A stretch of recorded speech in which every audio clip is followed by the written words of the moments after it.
اور جماعت کا نمبر آ جائے تو کہ گھر میں کوئی نہیں ہے، بڑا چھوٹا کیا کریں گے، یہ حالت ہماری ہے۔ تو کچھ اثرات آج ہمارے اندر بھی ہے دین کے معاملے میں۔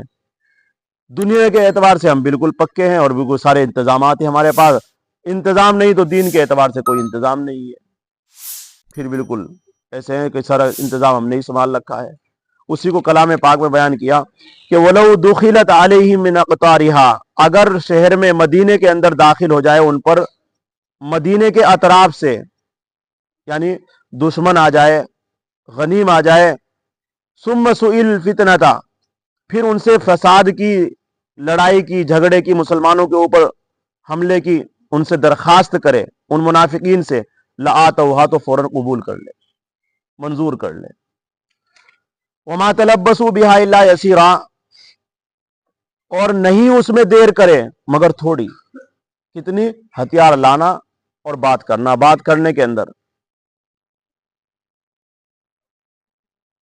اس میں ہی ایک بات یہ بھی لکھی ہے حضرات مفسرین نے کہ بنو نذیر کا ایک آدمی، یہ تو لڑنے کے لیے آئے ہوئے تھے، آپ وسلم کے مقابلے پر تھے، ایک آدمی وہاں سے مدینہ آیا، ہوئی بن اختب، یہ ان کا سردار تھا، بنو نذیر جو یہود کا ایک خاندان تھا، اور بنو قریظہ یہ ایک یہود کا یہ بھی خاندان تھا، یہ مدینے میں تھا۔ انہوں نے عہد کر رکھا تھا کہ جی ہم آپ کے ساتھ نہیں لڑیں گے، سارے عہد کر رکھے تھے کہ ہم آپ کے ساتھ ہیں، آپ بے فکر ہو کر چلے جائیے، ہم مدینے کے اندر کوئی دقت نہیں آنے کی۔ تو ہوئی بن اختب جو ہے یہ آیا مدینہ، اور اس نے بنو قریظہ کے سردار کعب کا دروازہ پیٹنا شروع کر دیا کہ مجھے دو بات کرنی ہے۔ اسے معلوم ہو گیا کہ یہ بنو نذیر کا آدمی ہے اور یہ بڑا خطرناک آدمی ہے، یہ مجھے بلائے گا اور کچھ نہ کچھ یہ۔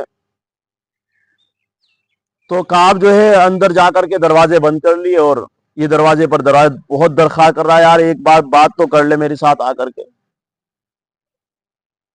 اس نے بہت کوشش کی، بہرحال آخر کار جب بہت دیر ہو گئی، کئی گھنٹے ہو گئے یا رات ہو گئی، پھر کعب آ ہی گیا، اور آ کر کے اس سے کہا کہ دیکھو یہ جو مدینے کے اطراف آمنے سامنے تمہیں ہرے باغ دکھ رہے ہیں نا، یہ ہمارے ہی ہے، سب تمہارے ہیں، لیکن ہمارے ساتھ مل کر کے مدینے کے اوپر حملہ کرنا ہے۔ آپ صلی اللہ علیہ وسلم کو جب یہ بات پہنچی، ادھر تو سردی، ادھر جنگ، پھر اوپر سے پیٹ میں کھانا نہیں ہے، پھر ایک اور غم کہ مدینے کے اندر لوگوں نے گڑبڑ کر دی، اور جو یہودوں نے ہمارے ساتھ معاہدہ کیا تھا اس معاہدے کو انہوں نے ٹھکرا دیا اور وہ پتھراؤ کے اوپر آ گئے۔ تو ایسی صلی اللہ علیہ وسلم بڑی تکلیف ہوئی۔ اللہ رب العزت نے اس کو کلام پاک میں یہاں بیان بھی کیا ہے، وَلَقَدْ كَانُوا عَاهَدُوا اللَّهَ مِنْ قَبْلُ، کہ حالانکہ حال یہ ہے، درا حالانکہ کہ اللہ سے انہوں نے عہد کر رکھا تھا، من قبل، اس سے پہلے، یعنی جنگ بدر میں یا جنگ احد میں کے بعد انہوں نے عہد کیا تھا۔ شاہ صاحب تو یہ لکھتے ہیں، یہ بیان کرتے ہیں اس آیت کے اس میں، کہ انہوں نے جنگ احد کے بعد عہد کیا تھا کہ ہم کسی طریقے سے بھی آپ کو تکلیف نہیں دیں گے اور ہم نہیں لڑیں گے، اور اس طرح کا معاملہ نہیں ہوگا جو پہلے ہمارے ساتھ ہم نے کیا ہے کہ بھاگ گئے ہم چھوڑ کر کے، اس طرح دھوکے بازی نہیں ہوگی۔ تو اللہ رب العزت کہہ رہے ہیں کہ انہوں نے جنگ احزاب سے پہلے بھی انہوں نے عہد کیا ہے، لا یولون الادبار، کہ ہم پیٹ نہیں پھیریں گے، ہم تمہارے ساتھ میں ہیں، جب مدینے میں ہیں تو ہم تمہارے ساتھ ہو کر لڑیں گے۔ وَكَانَ عَهْدُ اللَّهِ مَسْئُولًا، اللہ کہتے ہیں کہ جو اللہ سے عہد کر لیتا ہے، وعدہ کر لیتا ہے، تو پھر اس کی باز پرس ہوگی، اس سے پوچھا جائے گا تو نے جب وعدہ کیا تھا، تو نے جب یہ عہد کر لیا تھا تو پھر تو نے اس کو نبھایا کیوں نہیں؟ قُل لَّن يَنفَعَكُمُ الْفِرَارُ، کہہ دو کہ ہرگز تمہیں نفع، انہیں کہہ دو منافقین کو، یہ جو تم بھاگ رہے ہو، کبھی یہاں سے بھاگ رہے ہو، کبھی ادھر سے جو ہے نا عہد توڑ رہے ہو، یہ تمہارا جو بھاگنا ہے، ادھر ادھر آنا، ادھر کبھی ادھر چلا جانا، کبھی ادھر آ جانا، مسلمانوں کا پلڑا بھاری دیکھا تو ادھر آ کر جی ہم تمہارے ساتھ میں، اور ادھر اگر ہلکا دیکھا تو پھر ادھر آ گئے کہ ہم تمہارے ساتھ۔ یہ جو ان کا بھاگنا ہے، یہ بھاگنا کیوں ہے؟ اگر یہ بھاگتے ہیں موت سے یا قتل سے، یعنی مارے جائیں گے یا موت آ جائے گی، تو پھر کب تک بھاگیں گے؟ بھئی جتنی مقدر میں زندگی اتنی تو بھاگ سکتے ہیں، اس سے زیادہ تھوڑا ہی بھاگ سکتے ہیں۔ موت تو بہرحال آنی ہے پھر بھی، یا بچ جائیں گے؟ تو اللہ رب العزت کہتے ہیں کہ ان سے پوچھ لو ذرا، انہیں کہہ دو اگر تم بھاگتے ہو موت سے یا مارے جانے سے، قتل سے تم بھاگ رہے ہو، چلو ہم مانتے ہیں بھاگ رہے ہیں، لیکن بھاگ رہے ہیں کس ادا؟ کتنا فائدہ اٹھا سکتے ہو تم اس دنیا میں؟ کتنا جیو گے؟ جتنا تمہاری زندگی میں زندگی لکھ رکھی ہے، وہ چاہے جنگ کے میدان میں ہو یا کہیں بھی ہو، تمہیں اتنا جینا تو جینا ہے، اور جب تمہاری موت ہے تم یہاں رہو یا مدینے میں رہو، موت تو آنی بہرحال ہے۔ تو اسی کو کلام پاک میں فرمایا قل ینفعکم الفرار، کہہ دو ہرگز تمہیں نفع نہیں دے گا یہ بھاگنا۔ ان فررتم من الموت، آج تم جماعت سے بھاگتے ہو، قرآن پڑھنے سے بھاگتے ہو، آج تم نمازوں سے دور ہو، یہ کب تک دور رہو گے؟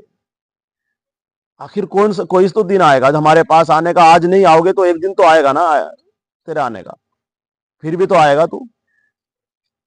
ان فررتم من الموت او القتل، آج دکان کا ڈر ہے، کھیت کا ڈر ہے، آج مزدوری کا ڈر ہے کہ نہیں ملے گی، آج مالک کا ڈر ہے، دنیا کی چیزوں کا ڈر ہے، آخر کب تک یہ ڈر کرو گے؟ ایک دن تو یہ ڈر، ان فررتم من الموت او القتل، اگر تم بھاگتے ہو موت سے یا قتل سے یعنی مرنے سے یا مارے جانے سے، وَإِذًا لَا تُمَتَّعُونَ إِلَّا قَلِيلًا، کتنے دیر فائدہ اٹھاؤ گے؟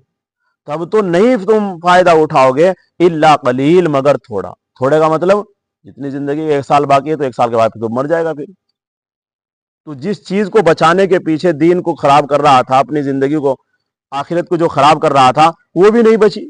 آخرت تو خراب ہو ہی گئی تھی تیری پہلے سے، لیکن جس چیز کے پیچھے تو لگا ہوا تھا وہ کہاں تیری؟ تو موت کو زندگی چاہ رہا تھا نا، تو زندگی کہاں رہی تھی؟ موت نے تجھے اچک لیا ہے۔ آج اگر ہم اللہ سے دور رہے تو ایک دن تو آئے گا نا کہ اللہ رب العزت کے دربار میں پیش ہونا پڑے گا۔ تو اس لیے اس زندگی کو دین کے اوپر خرچ کرو تو فائدہ ہے۔ دنیا کی چیزوں کے پیچھے پھرو گے تو کتنے دن پھرو گے؟ تھوڑے دن، آخرت کے مقابلے میں تھوڑے ہی دن ہیں۔ قل من ذا الذی یعصمکم من اللہ، کہہ دو ایک بات اور کہہ دو، اگر اللہ رب العزت تمہارے ساتھ برائی چاہتا ہے تو کون روک سکتا ہے؟ اللہ کون بچا سکتا ہے تمہیں؟ اگر تمہارے مقدر میں موت ہے تو کوئی ہے دنیا کی طاقت جو تمہیں موت کے منہ سے نکال کر لے آئے؟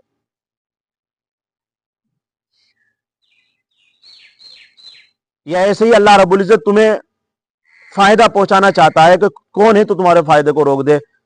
تمہاری جو زندگی ہے، تمہیں جو زندگی اللہ رب العزت دینا چاہتا ہے، اللہ اپنا فضل تمہارے اوپر ڈالنا چاہتے ہیں اگر دین کے ذریعے، تو کون ہے جو روک سکتا ہے؟ نہ اس کے فضل کو روک سکتا، نہ اس کی برائی کو کوئی تمہارے اوپر آنے سے روک سکتا ہے۔ تو اس لیے اللہ ہی تمہارا مددگار ہے، اللہ ہی حمایتی ہے۔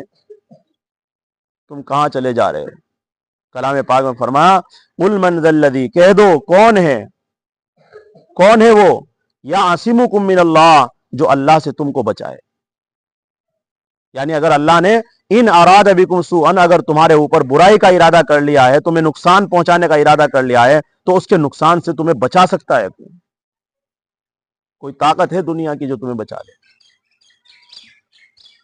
ایسے ہی او اراد بکم رحمہ، اللہ تمہیں فائدہ پہنچانا چاہتا ہے، جنگ کے ذریعے تمہیں عزت دینا چاہتا ہے، اللہ تمہیں مال غنیمت دینا چاہتا ہے، او اراد بکم، تو پھر کون ہے جو تمہارے اس فائدے کو روک لے؟ وَلَا يَجِدُونَ لَهُم مِّن دُونِ اللَّهِ وَلِيًّا وَلَا نَصِيرًا، نہیں پاؤ گے ان کے لیے اللہ کے علاوہ کوئی حمایتی، کوئی دوست، ولا نصیرہ، اور نہ کوئی مددگار۔ یعنی اللہ ہی مددگار ہے، اللہ ہی دوست ہے، اللہ ہی حمایتی ہے۔ اللہ کی مدد کو، جب اللہ اپنی بندوں کی مدد کرنے پر آئے تو پھر دنیا کی کوئی طاقت نہیں کہ بندوں کا کچھ بگاڑ دے، اور جب اللہ اپنے بندوں کو نقصان پہنچانے پر آئے تو پھر دنیا کی کوئی طاقت نہیں کہ اس نقصان سے نکال دے۔ اس لیے ہمیں اللہ کی طرف ہی رجوع کرنا ہے، اور اسی سے مانگنا ہے، اسی کی طرف رہنا ہے، اور اسی کے کام کو لے کر بھی چلنا ہے۔ اللہ رب العزت ہم سب کو منافقت سے بچائے، اور اللہ تعالی ہم سب کو پکے سچے مومن بنائے۔ سبحان اللہ و بحمدہ، سبحانک اللہم و بحمدک نشہد ان لا